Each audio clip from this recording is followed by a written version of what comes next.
জামাই এসেছে অনেক দিন পর, তাই মা রান্না করেছে যা যা জামাইয়ের ভাল লাগে সব কিছু মেনু। আর এক্ষেত্রে কিন্তু একদম তেল ঝাল মশলা উবু হাতে দিয়ে দারুণ সুস্বাদু সব খাবার রান্না করেছে। আর জামাইয়েরও সেই দেখে মন একদম খুশিতে টগমগ।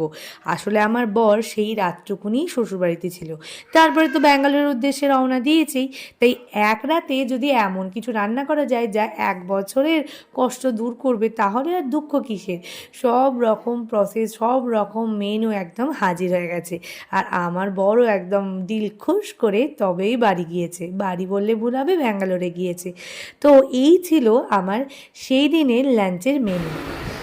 আজকে তোমার জন্য স্পেশাল আয়োজন, দই ইলিশ, দীঘার ইলিশের দই ইলিশ, তারপর দীঘার বাগদা চিংড়ির আলু পটল চিংড়ি, এটা আমাদের এখানকারই খাসির মাংস, একদম লাল লাল ঝোল, লাল লাল ঝাল ঝাল।